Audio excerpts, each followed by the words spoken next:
Got something going on here with a little bit of a tickle. Anyway, we're going to start.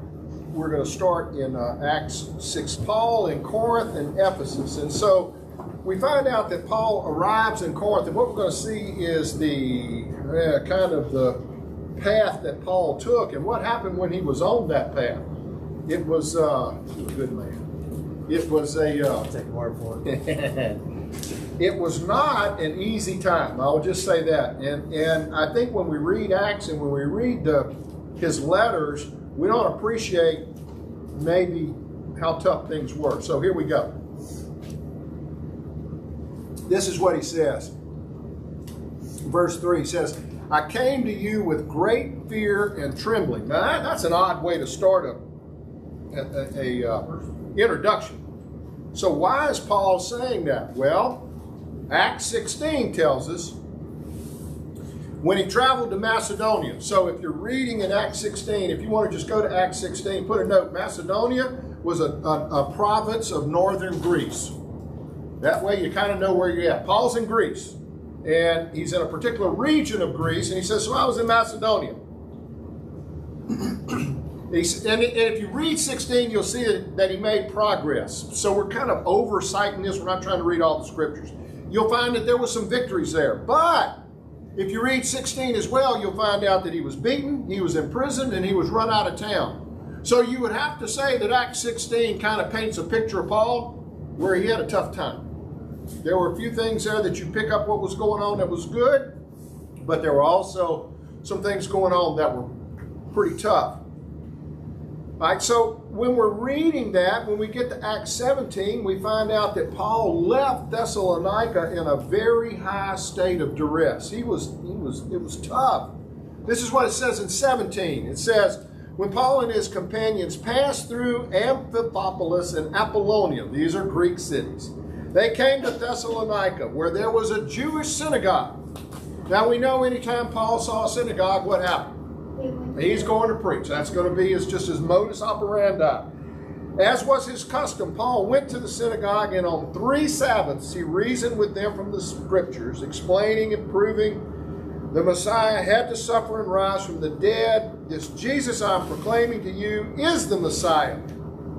Some of the Jews were persuaded, and they joined Paul, as did a large number of God-fearing Greeks. Notice it says it's a large number of Greeks and some of the Jews. Now tell me what that tells you. The Jews were what? Not so much.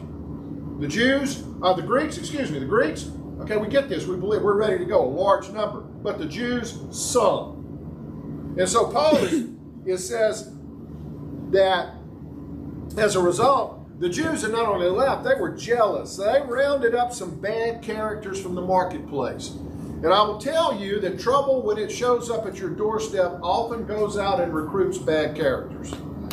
It goes and finds them. It goes and finds the folks that will stir the things that somebody wants to stir, regardless of whether they're true or not. And what had Paul done here that deserved that?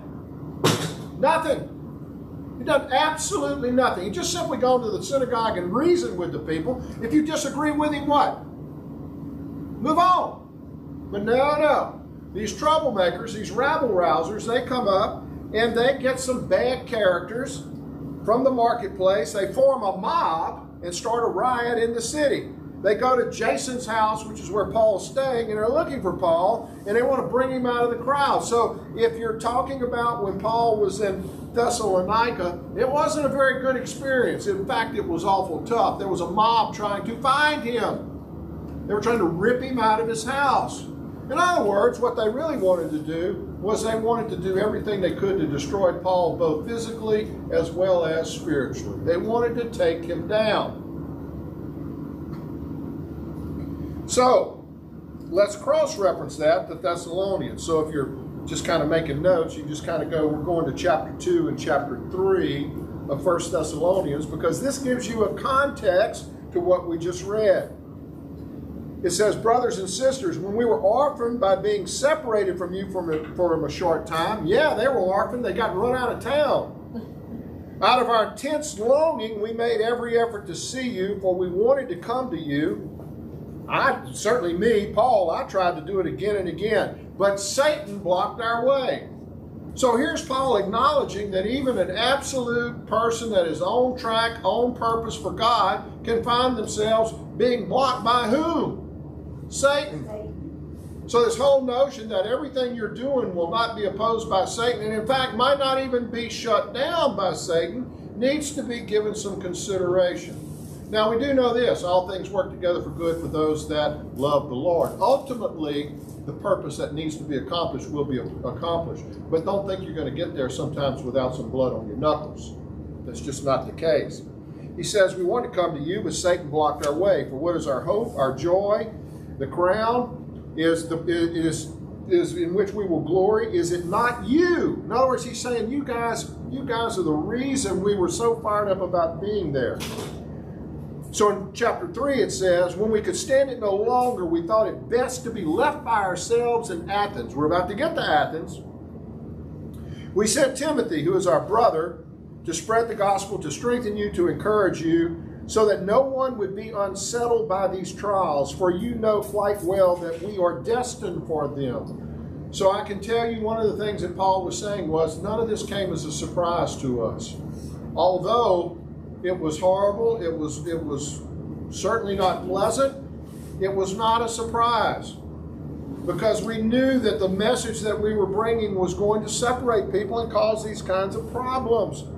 In fact, when we were with you, we kept telling you that we would be persecuted. And it turned out that way. For this reason, when I could stand it no longer, I sent to find out about your faith. I was afraid that in some way the tempter had tempted you and that our labors might have been in vain. Here is a moment of complete honesty from Paul. I'm worried. I'm really worried. I'm worried that everything we spent our time with, it was a waste of time. I'm worried that y'all have gone back to something else. Stress, worry, fear. He says, the tip that you guys had left and that everything had been in vain. So this whole notion that we as Christians just go around with this kind of hippy-dippy, I got a feeling everything's going to be all right. That wasn't Paul's idea at all. Paul was stressing over the time, effort, and energy that he had put in had it been for nothing. So now Paul's in Athens. He was in Thessalonica, and if you read through Acts, it says he goes to Athens, another part of Greece. When they heard about the resurrection of the dead, this is verse 32, and it says this, some of them sneered, but others said, we want to hear you again on this subject. At that, Paul left the council. This should be Acts 18. Some of the people became followers of Paul and believed. Among them was Dionysius, a member of the Areopagus, also a woman named Damaris, and a number of others. These were Greek, so they were probably Gentile. Some of them sneered. Who were the ones that sneered? The Jews. The Jews sneered. They said, that's crazy. They don't believe this stuff. But then it says, some of them, we'd like to hear you again on this subject. That's probably being polite. Have you ever told somebody, yeah, why don't you tell me some more about that? I'll be happy to listen. And what you're hoping is they never come back. That's kind of what Paul was getting here. Okay, we'll listen. But it wasn't a big deal. So Paul wound up in Athens, and if you read Acts, you'll find out he wound up in Athens because some Thessalonians had run him out of Berea. So he went from Thessalonica, he went to Berea. When he got to Berea, the Thessalonians followed him there, ran him out of Berea, and he goes to Athens. When Paul entered Corinth in chapter 18, he met a husband and wife from Rome that was named Aquila and Priscilla. Almost everywhere where you find them in Scripture, it's going to be Priscilla and Aquila. Priscilla is almost always listed first. That's not because they're trying to be nice. That's probably because Priscilla held a higher level of status in her work and stuff. She was a little bit more involved, if you will. They, like all Jews, had been run out of Rome. This is why Jews are all across this area in Greece, because they got expelled from Rome. Now, why were they run out of Rome? So here's Paul getting chased by everybody, and here's these Jews that are being spread out. Well, the reason he was run out of Rome, they were run out of Rome, according to the Roman historian Suetonius, there were a bunch of riots occurring within the Jewish community. Why? According to Suetonius, there was all being instigated on account of some fellow named Chrestus. Well, I think you can figure that one out. The Jews were having these uprisings amongst themselves because of Christ. And it was creating riots. And the emperor finally just said, what? I can solve this. Y'all all going. I don't care what side you're on. Get out of Rome. And he ran them out. Made them all leave. Here goes Aquila and Priscilla. They run into Paul, and they're here in Corinth. So Acts 18 tells us that Paul spent a lot of time in Corinth. He was in the synagogue again, talking about Jesus. It was so bad. The result was so acidic. The word we use today is toxic. It was so toxic that Paul shook the dirt from his clothes and told them their blood was on their own heads. He had enough. This whole notion that everything is just, when you're involved in Christian ministry, that you don't get your knuckles skinned, you haven't looked at Paul. He just said, that's it. I'm done with you. You've heard enough. You know what this is. You don't want to listen. It's on you. Absolute, utter, 100% total frustration. Total. So there's a picture that kind of gives you, and we're not even going into all the details, what Paul's life was like. You probably read where Paul says, I've got this thorn in my flesh, and I'd like to have it removed. It's very possible the thorn was these things that I keep trying to get done that cannot get accomplished. These people just won't listen. And then, of course, Paul was seeking deliverance from that. If you read the commentaries will tell you with agreement, Paul was depressed. And that's one of the things we think of as Christians. We should never be depressed.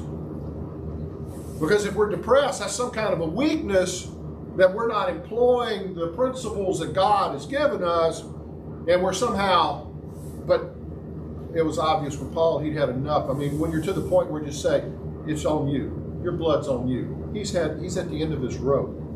When he talks about that he was worried about these people. There's a clear consensus amongst the biblical scholars, and it's a clear consensus, that Paul was dealing with depression, struggling with the efforts that he was doing. Why was he depressed? Because he was working like a madman, and what was he getting out of it?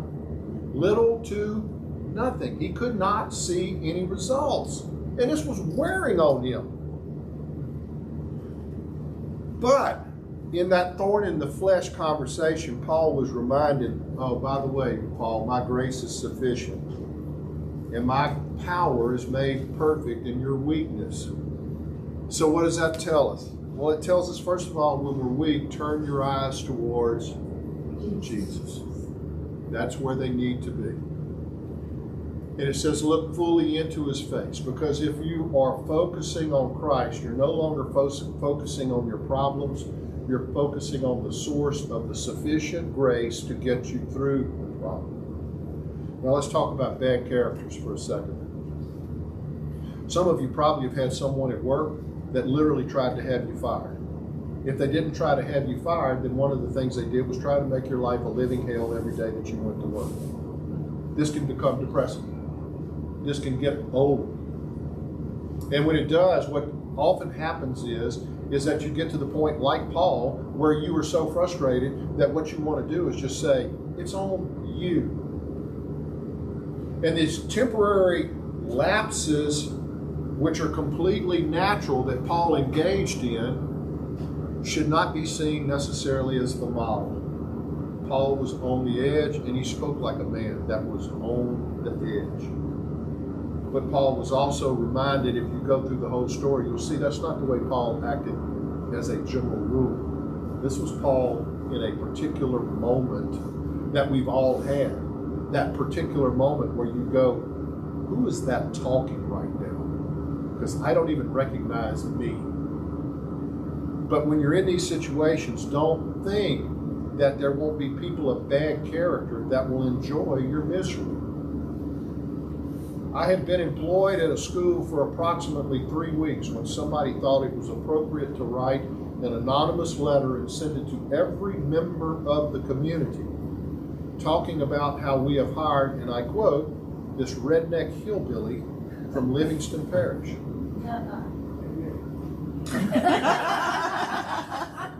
And how we need to go to the dean and the board of supervisors, and we need to eradicate ourselves because this is not how we do business.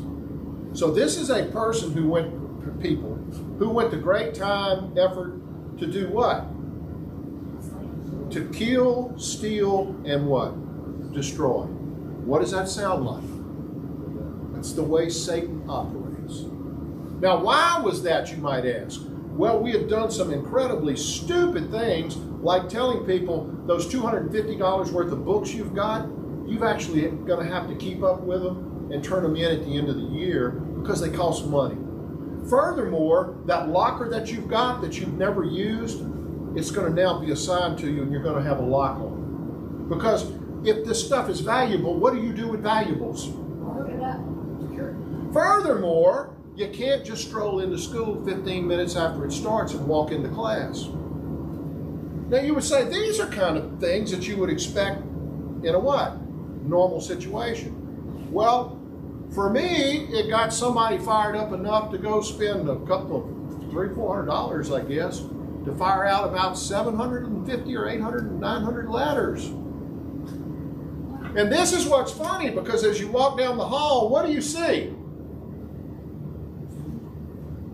You thought I was a leper. Because some of the people that you would have said, well, where's the support? What would they do?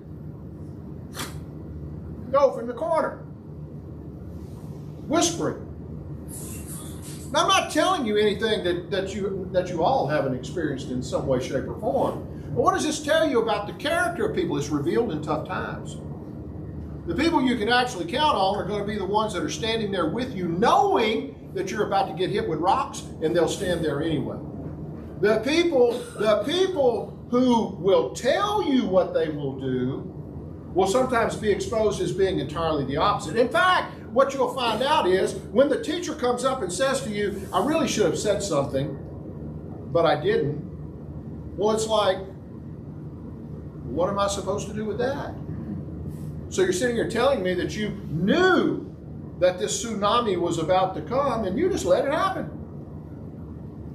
Now the good news is, if Christ is working in your life, you will actually get to the point where you can't even remember the people who caused the problem. They're not that important. Some people spend their entire lives fixating on the times that things have been done wrong to them. And by doing that, they ignore all the times that they've done something wrong to someone else. You make it about me. And that was one of the strangest things, because my daughter right there is riding home and it's like, Dad, are we going to have a job? Maybe selling shoes at Dillard's. I don't know.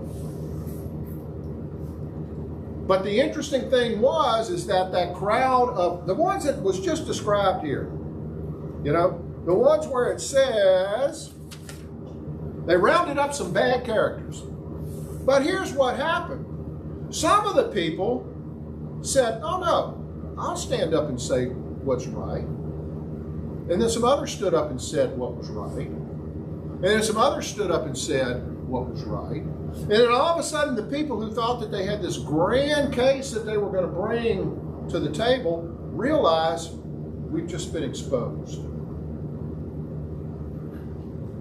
What's the moral of that story? As Christians, you have a responsibility to stand by your brother when your brother's getting whacked. Period. You can't run from it. But oftentimes we do. Have you heard what so-and-so said? Shut your mouth. Stop. Just shut that down. No, I haven't heard. Furthermore, I don't need to hear. I'll give you another example. Anybody remember the Ashley Madison website? Yes. This is where you go to hook up. All the folks that I married hookups. Big website. Well, it got hacked. So I get a phone call. Can we come see you? I get these phone calls all the time. Sure. Two ladies come in, mid-30s. Hey, what's up? We're on the list. Really? Yeah. Why'd you come tell me that? I'm like, I'm looking at my duties as school director, and I can't find on here where it has anything to do with Ashley Madison. But I'm listening. Why are you telling me this? Well, we just kind of saw you as a father figure. There's point number 2. Don't ever think that somebody's not out there watching you. I don't care where you are, what you're doing, or how you're doing it. Someone is watching. I said, well, if you thought I was a father figure, then Daddy's about to speak. I said, here's the story. First of all, you're going to have to go home and talk to your husband. So that won't be the most entertaining conversation you've had in a while, but you got to do it. I said, but now let me give you the rest of the story. Don't be surprised if your husband goes,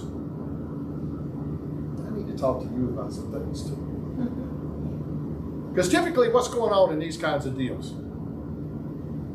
We got problems. This is an Apollo 13. We got problems everywhere.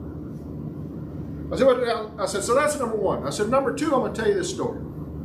I said, there was this poor lady. She was standing out there, and she got caught on what would have been the equivalent of an Ashley Madison website. And a whole bunch of people showed up, and they said, let's stone her. Let's just throw some rocks at her. And then this other character walks up, and he's watching all this. He says, what are y'all doing? We're about to kill that lady. Why are you about to kill her? Well, and he said, oh, hang on just a second. And he starts scribbling some stuff in the dirt. And we don't know what he wrote in the dirt, but we do know that when everybody looked whatever it was he wrote in the dirt, they all left. My suspicion is he wrote Aiden Putnam and started talking about some things that Aiden just as soon probably didn't need. And it's like, never mind. Exactly. Here's my rocks. You can have my rocks. I'm not going to. And they're all gone. I said, so then he turns to this lady and he says, who's still here? He said, only you. Yep. He said, so you got 2 things. Number 1, you've been forgiven. Number 2, don't go do that anymore. And so this is not a thing where I said, if you're thinking about this politically, how do I get out of this with the most hide on my rear end? Then you're thinking about this the wrong way. What you got to start thinking of, how do I get out of this and don't do it anymore? I said, now you came to see Dad, so there's Dad's advice. I can't tell you what to do with it from here. But there's going to be times in your life when you're going to have to stand up for what's right. And if you can't stand up for what's right because you're standing in the middle of wrong, that's a problem. So there's Paul. Whew. He's paying a price physically. He's paying a price emotionally. He's been beaten. He's been jailed. He's been run out of town. He's been ridiculed. He's had little success in some of these areas. When he went to Athens, it didn't hardly anything took place in Athens. This is what we know. In the life of the apostles, the apostolic age, during the life of the apostles, not a single church was started in Athens. And yet Paul spent a considerable amount of time there. What does that tell you? It just didn't cause much of it. Just nothing really happened at that time. So that's what we know. But it gets worse. At some point, Paul was writing from a Roman prison. This is what the historian Tacitus tells us about that. He says, all the lavish gifts of the emperor and all the sacrifices of the gods did not banish the sinister belief that the fire was the result of an order. What fire is he talking about there? The fire in Rome that destroyed the entire city. Historians, and it's because of this statement right here, historians believe that Nero started the fire because he wanted to rebuild the entire city in his way. But it caused such a stink that he blamed the Christians, who their section of the town was not damaged. And he said, well, that's obviously who it is. And he goes on to say this, the conflagration, the fire, was the result of an order. Consequently, to get rid of the report that Nero calls this, Nero fastened the guilt and inflicted the most exquisite tortures on a class hated for their abominations. They're called Christians by the rest of us. Why were they hated? Because they would not participate in the idol sacrifices that were part of Rome. They would not engage in the daily culture. They said, we are separate and apart. We don't do that. And as a result, they were hated for it. Accordingly, an arrest was first made of all who pleaded guilty of being Christians. They were illegal. Upon their information, an immense multitude was convicted, not so much for the crime of burning the city as of hatred against mankind. In other words, since these guys won't do what we ask them to do, they obviously hate us, let's just have them arrested. So the accusation that Roman Christians hated humanity, that's almost certainly because they wouldn't participate in Rome's social and civic life. And that was the stuff that had to do with pagan worship. So once Nero did all this, he persecuted Rome's Christians. Well, guess where Paul ultimately winds up? Rome. So Paul is going to be part of that persecution. Paul's arrested at some point, and he's placed in a place called the Mamertine prison. What is that? Because we heard he was under house arrest, and indeed he was. For about 2 years, he was living pretty good. But then he got sent to this place called the Mamertine prison. This is the way another Roman historian described that place. He said it was called the House of Darkness. Few prisons were as dim, dank, and dirty as the lower chamber that Paul occupied. Its neglect, darkness, and stench gave it a hideous and terrifying appearance. That's the Roman historian Sallust. If you're on the bottom, you're essentially in the sewer, because sewage has to run out somewhere. Paul sends for his coat because he says what? I'm cold, dank, dark, stench. Here's another thing. People in ancient times were not placed into prison for punishment. Why did you go to jail? We're just waiting to kill you. We don't hold you. We're not going to reintroduce you into society. We just need a place to hold you till we get rid of you. That's the way the ancient world worked. So prison sentence was essentially a death sentence for anybody who was sentenced there. Mosaic law gives no provision for incarceration as a form of punishment. If you go read through the entire Jewish law, you won't find anything that tells you that if a person does this, they should be locked up for 10 years like we do now. Joseph, the guy with the coat, he was in an Egyptian prison for 2 years, awaiting trial before Pharaoh on a charge of rape. So he was ready to be executed. He was transferred to the temple guardhouse, although simply because King Zedekiah said, I'm going to step in and protect this guy. And when Jeremiah was thrown into a water tank, the purpose wasn't to imprison him. The purpose was to what? Kill him. So people do find themselves in situations that lead to all kinds of persecution. And that can be a burden spiritually. That can be a burden emotionally. It can be a burden physically. There are people getting beat today for the cause. Emotionally, it can be like having concrete around your neck. This is not like everybody should be going to walk around and go, oh, I'm a Christian and everything. I never have a moment's problem in my life. Christians that are deeply involved in this stuff are probably going to find themselves deeply involved in spiritual, emotional, and physical turmoil.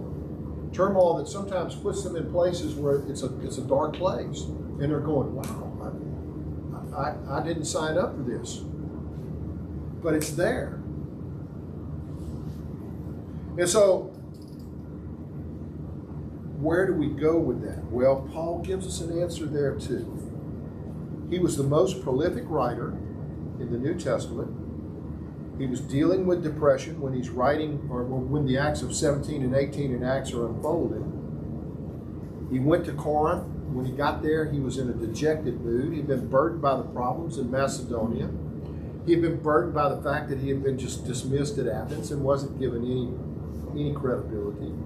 He did get some reports of Timothy and Silas that were brought from Philippi, and he was seeing some hints of some response to his ministry. And there's the point: if you're in a spiritual battle and you focus on the attacks, you're going to screw up. You got to focus on the victories.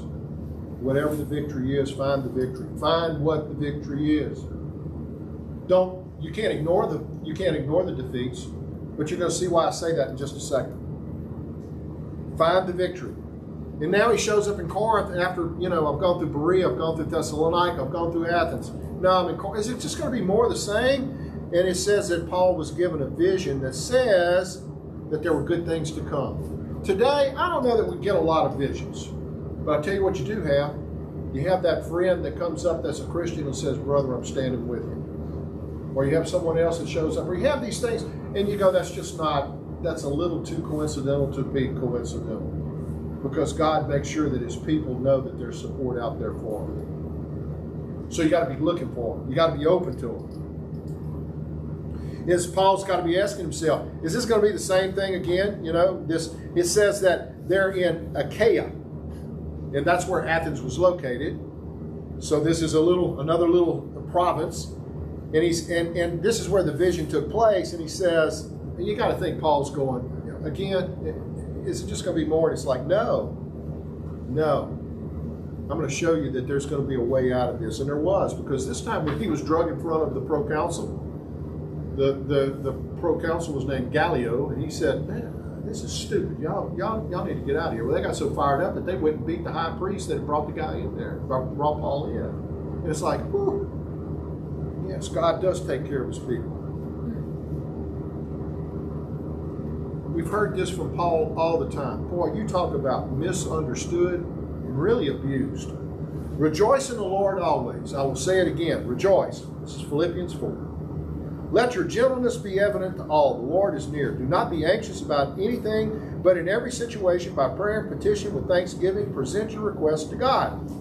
And the peace of God, which transcends all understanding, will guard your hearts and your minds in Jesus Christ. This is a man who was going through some serious problems. So if you take this out of context and rip it out, you don't understand it.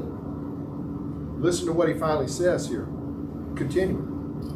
Whatever is true, whatever is noble, whatever is right, whatever is pure, whatever is lovely, whatever is admirable, if it's excellent or praiseworthy, think about such things. In other words, in the middle of standing in a pile of manure, find the thing that you can focus on that is good, honorable, admirable. Because if your mind becomes engulfed in all the negative, then you will find yourself in a difficult situation. You cannot. Did Paul lose his marbles and say, I've had enough of it? Yes, but that wasn't where he stayed. Some of us, when we reach these stressful points, we never get out of them. Sometimes a person comes to us and says, I don't want to be in your school anymore. And what we find out, just like in all of these things, is when you have these sorts of circumstances where people decide they're going to do X or they're going to do Y, typically who's left are the ones you can count on. The ones who leave, sometimes with really good reasons, but in those circumstances, sometimes it's nothing more than all you're doing is playing your hand. Think about such things. Whatever you have learned or heard from me or seen from me, put it into practice. So if you put into practice what you've seen, what you've heard, what you've learned, this is what he says. The God of peace will be with you. So don't go read this first part up here, that the peace of God which transcends, and think that you can just cut that out. He explains why the peace of God is there. It's because what you are doing, what you have learned, what you've received, you're putting it into practice. Now, the peace of God will be with you. Too many times what we want to do is stay in the sewer instead of just, you know what? I can get out and take a shower. We dwell in the things that are bothering us. We dwell in the things that are taking us down instead of focusing on the things that can take us out. And that is what Paul is really trying to say. So when you think about Paul, don't miss what his life was like. Beaten, imprisoned, run out of town, threatened for his life, people who were mocking him, people who thought he was crazy, people who went to the trouble of running him out of 3 different towns. They followed him. My gosh.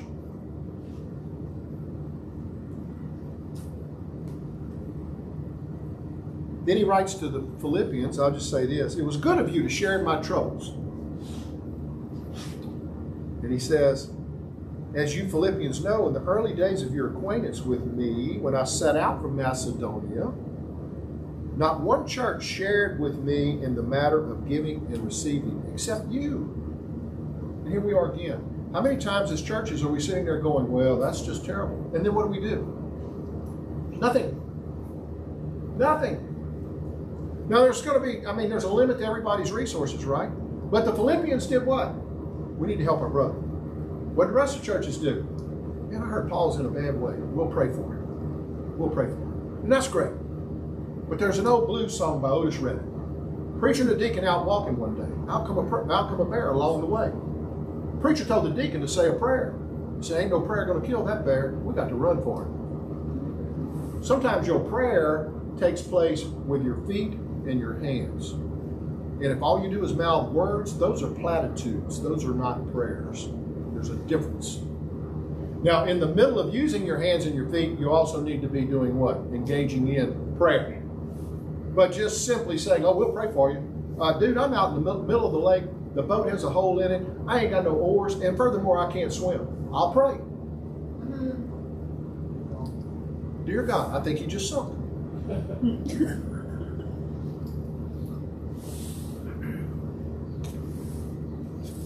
In Isaiah 53, it says this. This is about Jesus. So if you found yourselves getting beat up, torn up, wondering why you were in just a foul mood or a desperate state or troubled, then Paul gives a solution. Do what you know you need to do. Focus on the things that you know are right. But listen to what it says. To whom has the arm of the Lord been revealed? Question. He grew up like a young plant and like a root out of dry ground. He did not have any impressive form or majesty, no appearance that we should desire him. He was despised and rejected by men, a man of suffering who knew what sickness was. He was like someone people turned away from. He was despised. We did not value him. But he bore our sickness. He carried our pains. We regarded him stricken, struck down by God and afflicted. But he wasn't pierced for anything except our rebellion. He was crushed because of our sin. Punishment for our peace was on him. We are healed by his wounds. We, like sheep, just go crazy. We've gone buck crazy, astray. We don't know where we're going. Have you ever seen a sheep that knows where it's going? No. They're like a stupid armadillo. You find an armadillo running around in your backyard, the next thing you hear is bam. Why? Because they don't run into a garbage can at 15 miles an hour. They don't know what they're doing. If this was written in South Louisiana, it'd be like we're all like armadillos running into garbage cans. We all turned our own way, and the Lord punished him for the iniquity of us all. He was oppressed and afflicted. He never opened his mouth. He was a lamb led to the slaughter. He was like a silent sheep. And he just let the people tear him up because he was sheared. He never opened his mouth. He was taken away because of oppression and judgment. And who considered his fate to be? He was cut off from the land of the living. He was struck because of my people's rebellion. He was with a rich man at his death, but he had done no violence, and he had not spoken deceitfully. Yet the Lord was pleased to crush him. And it doesn't say this here, but it's obvious, on our behalf. Well, there's strange things going on in the world today where people react in ways that are decidedly unchristian even when they're in the middle of something that they call themselves to be Christ-like.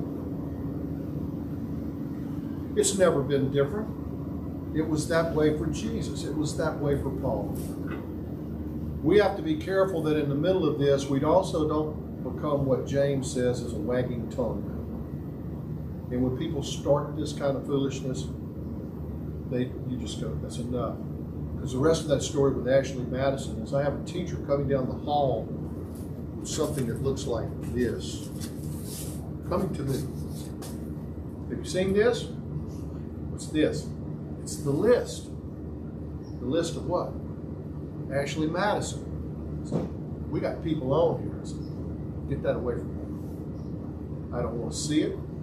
I don't want to hear about it. I don't want to know about it. Because I'm thinking of exactly what Jesus told those people at that woman. Anybody that hasn't sinned, do what? Pick up a rock. So when you start that, when you start to engage in that, oh my goodness, have you heard what that person did? And then you somehow think you have the Almighty God right to sit in judgment on that. That's not to say that you shouldn't say something is right or wrong. But when you get to the point where you somehow think you're up here talking about someone that's down here, then what you just became is a hypocrite, a Pharisee. The dry bones that Jesus talks about. You've decided to be decidedly unchristlike. Because the man who was crucified on our behalf never opened his mouth. He took the lumps for us. I don't know where you're at. I can guarantee you that sometimes you're mad, you're hacked off, you're depressed, and you're thinking, why has God hasn't left you. God is standing right there with you. And he's telling you, do what you know is right. Get involved with what you know you need to be doing. Don't let this beat you. But now, if you think that this belief in Jesus is going to send you to a life where you and Joel Osteen are standing there at the podium because y'all both got your hair cut by the same hairdresser, that dog don't hunt. Ask Paul what his life was like. And of course, how did it end? He got his head taken off. So, here we are. If you're in the middle of depression, or if you're sitting there watching a brother or sister right now be attacked, be led to something, be like a lamb being led to slaughter, it is your responsibility to be a church of Philippi and say, we got to send something. We got to send some gifts. We got to help. Because the prayer ain't going to kill this bear. Now, at every table, there should be here's one. It looks like this. I have to share. So I this is our final song. And it's a song of praise. And it explains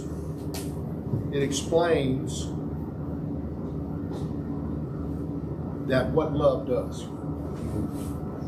And there is no solution to the problems of this world except love. You're not going to fix this world with anything else. But the first thing love has to do is fix you. You have to let love fix you. And the only love that can do that's the love of Christ. It can't be your wife. It can't be your husband. They can mimic that love, but they can't reach it. Can't do it. If you haven't been impacted by the love that changed you, you don't have the love that can change others. If you do have the love that can change others, you will find oftentimes that it is attacked. Sometimes by people within the church, sometimes by people outside the church. It doesn't matter. You're going to find bad characters. You're going to find yourself like Paul. And then the opportunity to respond is always present. So, have a little gusto here. Am I good to